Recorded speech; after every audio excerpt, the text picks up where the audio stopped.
Like many of you, I have built a million FPL drafts so far for this season, and I keep running up against two problems. Problem number one, I'm struggling to pick players in the forward position, particularly ones I'm happy with in game week 1. And problem number two, those midfielders at 6.5 million or less, again, don't fill me with confidence. Throw in the new defensive contribution points, and maybe there is a simple and elegant solution. Just play with 4 at the back. Huh? Okay, hear me out. Hello, welcome back to FPL Mate. My name is Dan. Today I'm going to try and demonstrate how a 4 at the back formation might actually work for FPL this season, giving you more confidence in your players than ever before. As always, guys, these videos are made possible by Fantasy Football Hub. If you want to get 50% off your Fantasy Football Hub subscription, plus your money back if you don't win your mini league this season, make sure you check out the link at the top of the description to get this deal immediately. Clicking that link, guys, and subscribing to Fantasy Football Hub massively helps support FPL Mate. So what are we waiting for? Let's get stuck in for this team. I'm sure you guys want to have a look at it and you can tell me what you think. So let's start off in goal, and we are going to go for Sanchez in this particular draft. Decent fixtures for Chelsea, and really I don't think there's too much value in the defenders, certainly from Chelsea, if we're looking for those defensive contribution points. The only Chelsea defender I'm really looking at right now is maybe Cucurella, but it might just be a case of simply going for Sanchez.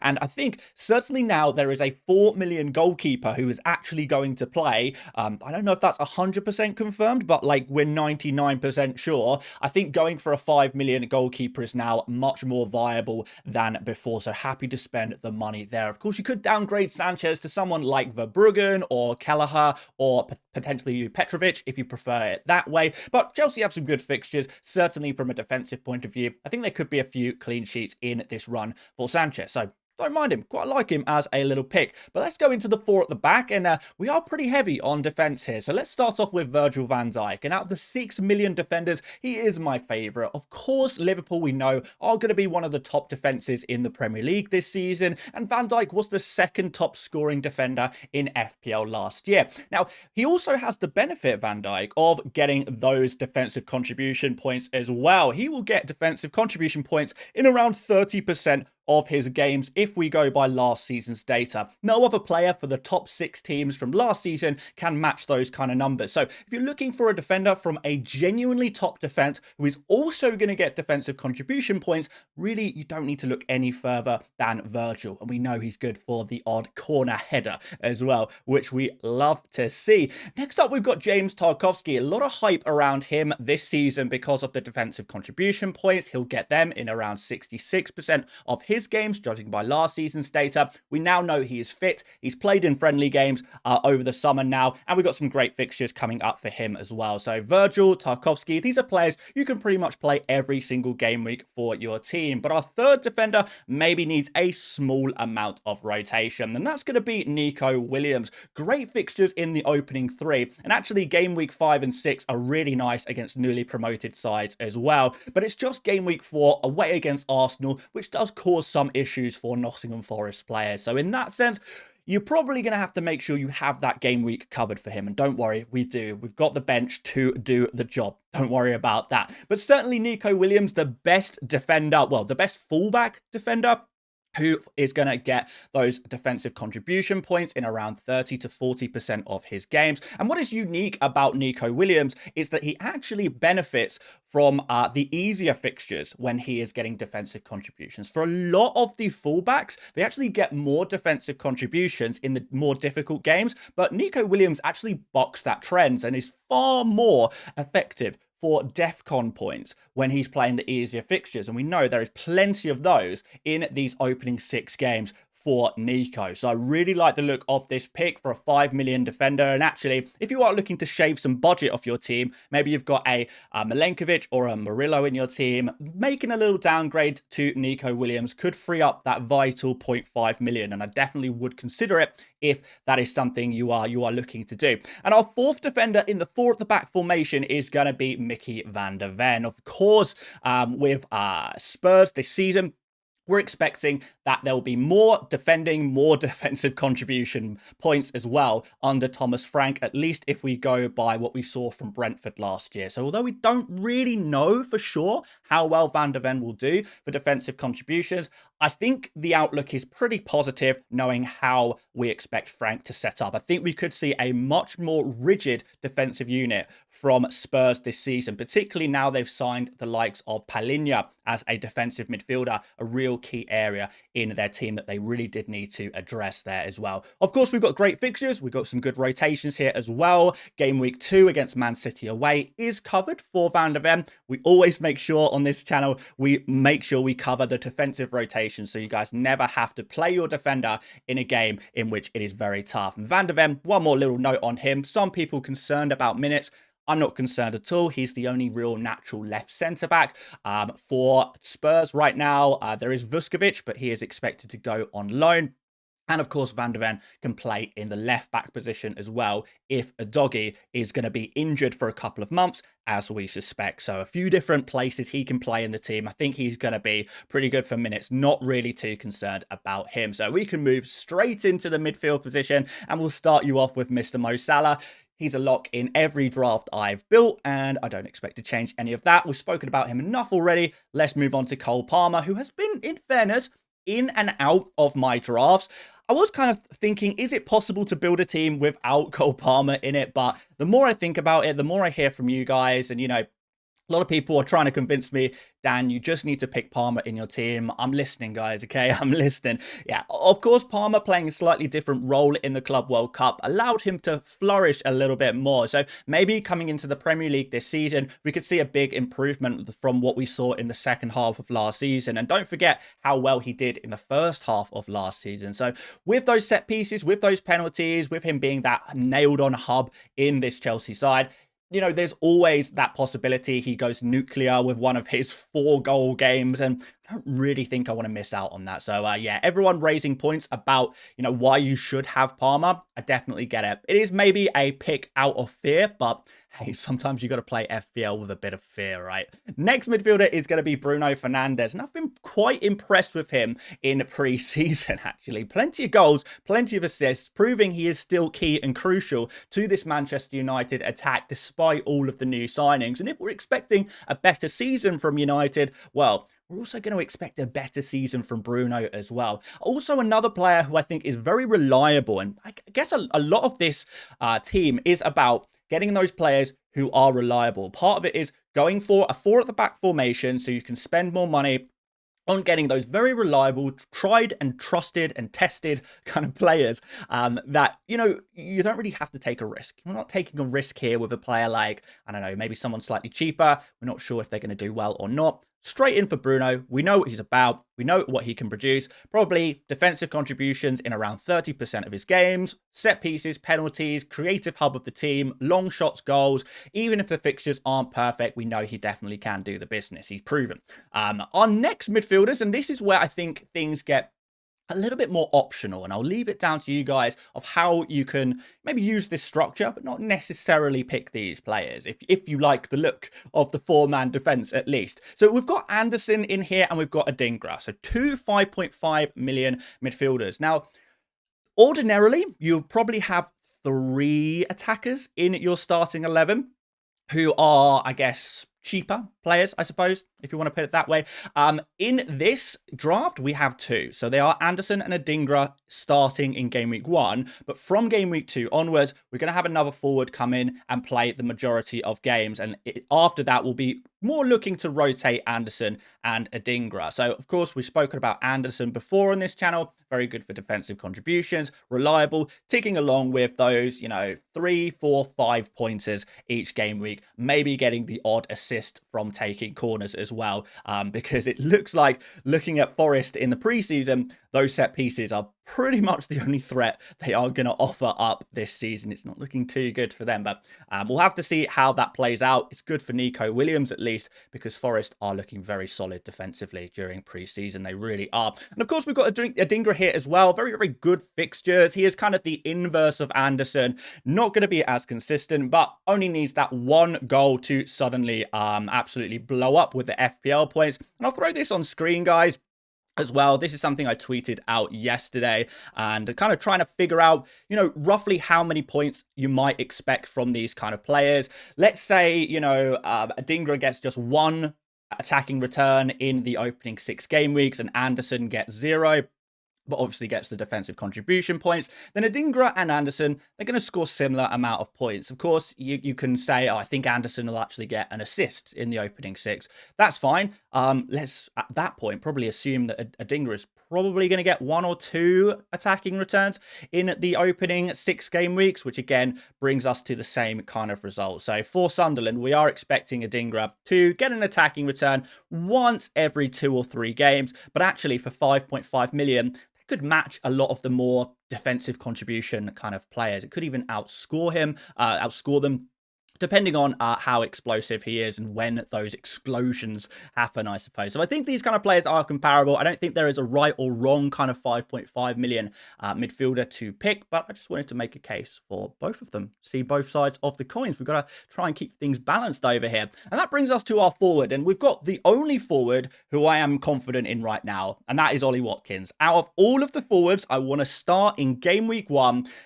He's the only one I don't really have any issues with. I mean, you could maybe say Gyökeres at the same price. I don't mind him. You could maybe say Jared Bowen, but again, Bowen after game week 1, the fixtures are a little more shaky. You could also say Haaland if you can afford it. And maybe with a 4 at the back formation, you might just be able to afford it as well. However, we are going to go for Watkins in this team, in this setup, because I think he's so reliable.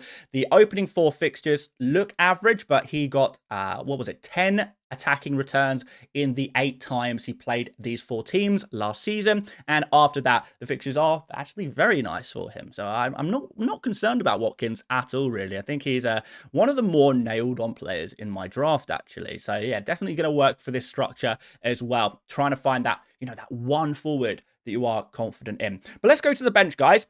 We mentioned a 4 million goalkeeper, and that is going to be Dubravka, who was signed for Burnley. And now that that's happened, we have a goalkeeper who is 4 million. So he is expected to be the starting goalkeeper for Burnley, and the only 4 million goalkeeper currently in FPL who we think is going to be the starting goalkeeper. There's a small chance Kinski at Spurs may be the starting goalkeeper, but not super likely. But Dubravka definitely offers that. So suddenly we don't have to go with 2 4.5s if you don't want to. Dubravka is going to be able to cover you. If you want a bench boost in game week 2, we also have Dubravka against Sunderland. Maybe that depends on some of your other picks though in your team to make that work for you. But here's the big name on the bench, and that is Evan Nilsson. And Evan Nilsson, similar to like Mateta, who plays against Chelsea away from home. We also have Strand Larsen, who plays against Man City in game week 1. These 3 forwards, Evan Nilsson, Strand Larsen, and Mateta, are 3 forwards I actually quite like. It's just their game week 1 fixture that is putting me off a little bit. But if you can cover that with some cheap midfielders just for 1 game week, and then look to play these kind of forwards in future game weeks, that could work out actually pretty well. You just need to cover the likes of Evan Nilsson for just 1 week, and then you can enjoy all of the good fixtures after that. Now, some of you guys might actually prefer to play an Evan Nilsson ahead of an Anderson or a Dingra. That is absolutely fine as well. And I did mention that this is where things get a little bit optional. I think the 3 players that you can maybe switch around a bit would be Evan Nilsson, Anderson, and a Dingra. We're trying to reduce the amount of how many of these kind of players, the kind of slightly riskier players, we include in a team like this. But if you maybe move things around, maybe you downgraded Sanchez to a 4.5, Bruno to Florian Wirtz, maybe at 8.5, or maybe an 8 million midfielder there, or maybe even downgrade Watkins if you wanted to go that way.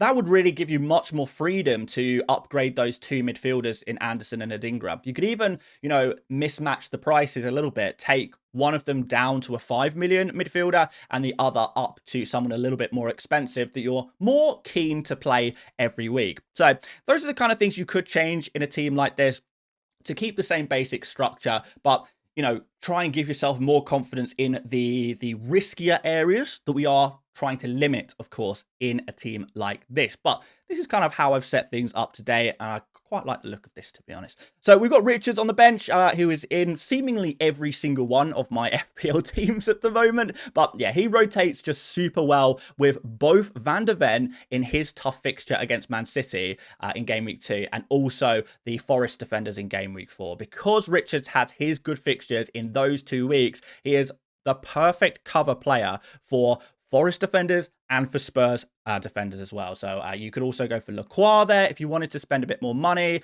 But, you know, Richards is probably my pick because he is so good for defensive contribution points there as well. And finally, Mark Gu. He is a Sunderland player now, apparently. So 4.5 million guy. Chelsea have included a clause in his loan contract whereby he has to play a certain amount of minutes, which does suggest that Mark Gu should be at least, you know, close to a starting striker for Sunderland. Maybe not in Game Week 1 necessarily, but certainly very soon. Yes, guys, we are technically in this draft doubled up on the Sunderland attack, but I'm not really expecting to play the likes of Mark Gu and Adingra every week. Probably, you know, I can't see them ever both being on the pitch at the same time in a team like this. It is a case of just finding those cheap players to mostly sit on the bench and making sure you have those reliable guys, those reliable defenders, those, you know, Salah, Palmer, Bruno, Watkins, these talismans of their teams to really, you know, form the bones and the structure of your team, and keeping those other players limited to their game time in your FPL team, at least. So this is what the team is looking like. We go for a captain like Mo Salah, of course, Game Week 1 against Bournemouth, with all of their you know, defensive issues, all of their defensive changes we see at Bournemouth. And interestingly, Liverpool current bookmakers odds, this fixture has the highest amount of projected goals, Liverpool against Bournemouth. So that's going to be a real nice opportunity for Salah. Vice captain, we can put on Palmer. But, you know, definitely we could maybe go to Palmer Game Week 2 captain against West Ham. We could go Bruno Game Week 3 captain against Burnley at home. And then, of course, back to Salah in Game Week 4. So there is definitely options to switch around the captains if you're feeling brave. But if you're not feeling brave, hey, perma-captain Mo Salah. It worked last season. It can probably work again this season, to be honest, guys. So let's check out this team week by week, because I know in Game Week 1, it looks like, you know, Dan, you're playing 5.5 million midfielders. You know, how much risk are we really mitigating here? But actually, you know, we go to Game Week 2. Throw Evan Nilsson in the starting 11, which, in fairness, you could do in Game Week 1. And things do look a little bit better, because I would say that Evan Nilsson is a fairly reliable player. We're expecting him probably to be on penalties, at least for the start of the season. And the fixtures from Game Week 2 look really good for him. He's a nailed-on guy, really the only standout striker at Bournemouth. So he's going to be playing every game. So if Bournemouth are, you know, a fairly free-scoring team, Evan Nilsson obviously did very well last season in the games in which he did play, then he's going to be a really reliable asset. And that really means that the only maybe more unreliable player is going to be Adingra or Anderson, depending on who you choose to play in each given game week. The rest of the team is fairly simple. It's really just Van de Ven coming in for Richards, coming in for Nico Williams when needed, and you have that confidence, that certainty in these four at the back defenders. Always making sure you have a good fixture. So Game Week 2, of course, looks like this. Game Week 3, you are maybe going for Anderson against West Ham, but, you know, you could potentially play Adingra here as well ahead of one of the defenders if you wanted to. You know, for example, we could take out Richards away against Aston Villa. We could throw in Van de Ven there, or we could throw in Adingra there. You've got a few options, but the core really is to regularly play a four at the back formation. So going into Game Week 4, for example, we have again got really nice fixtures for our four defenders. Sunderland, Aston Villa at home for Tarkowski. We've got Burnley away and West Ham away for Van de Ven. So that's pretty decent stuff there. And you'd be looking to bench your two Forest players for their away game against Arsenal. So again, you have that covered. Adingra away against Crystal Palace, I don't love. So maybe there is some other solutions here, whether that's using your transfers, you know, to try and resolve that kind of issue, or, you know, maybe you want to use your transfers on Tarkowski if you wanted to as well for the Aston Villa and Liverpool games potentially. But yeah, we'll get to there when we get to there. I don't want to pre-book transfers, but just some ideas of where you might spend some of those transfers there. Game Week 5, I think you probably in this game week can decide to either play Adingra and go 3 at the back, or you can play Van der Ven, who is against Brighton there. So again, optional. 4-4-2 is an optional kind of formation there if you want to go that way. Game week 6, similar situation. You're going to bench Richards against Liverpool. You're going to bench Adingra against Forest. But all of your other players have really nice fixtures in all of these kind of defensive areas. And the attack is pretty consistent, really. It's just about rotating Anderson and Adingra where necessary.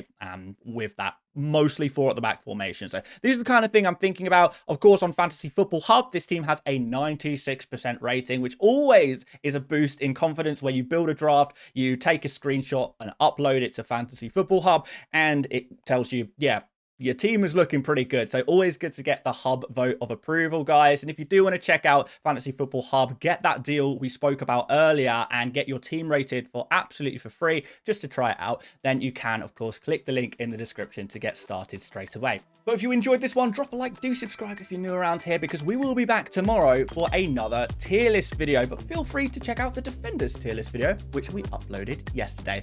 Thank you for watching once again, and I'll see you later, mates. Bye-bye.